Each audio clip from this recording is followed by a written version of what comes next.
Over the last couple of months, the threat of active shootings has put the nation in a state of constant fear. In the last 2 years alone, there have been over 150 shooting incidents in the U.S., and the numbers are still climbing. Prior to this week, Quinnipiac has never had an official active shooter procedure, nor have they taught the students or professors what to do in the event of an armed intruder on campus.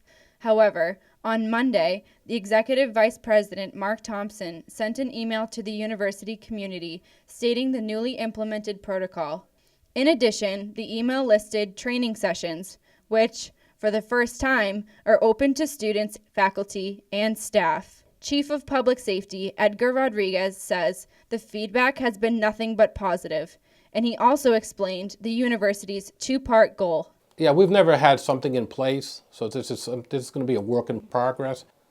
We started putting together an emergency evacuation plan for the university and an emergency management plan for the university, and out of that came the training part of it. Our goal was to train public safety, just in case, God forbid, something happened, so our people knew what they needed to do.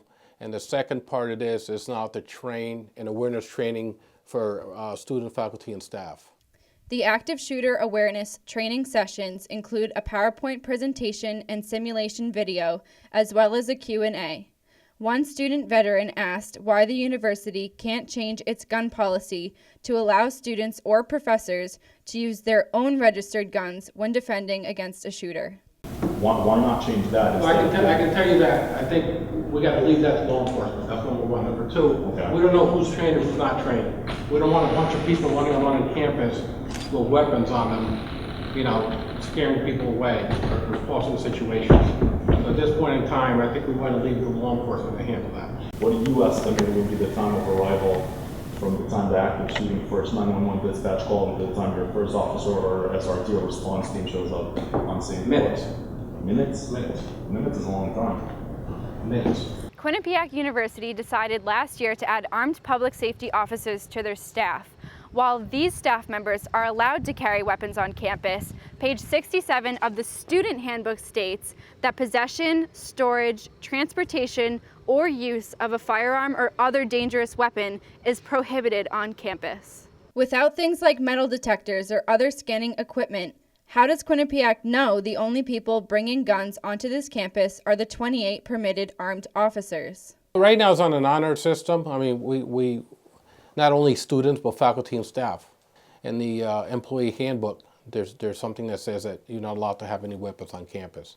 So right now, that's what the policy is, and we hope that everybody's respecting that. While public safety trusts people on campus are following these instructions, Rodriguez says his department plans to follow up these training sessions with a test. Our goal is to conduct at least 2 drills during each semester so that people get familiar with what's going on and what to do in a case of an emergency or a case of an active shooter incident. It's the only way we're going to do it. If we don't practice a plan, you can tell people all day long, this is what you need to do, but if they don't practice it, they won't do it. Janelle Cadigan, Q30 News.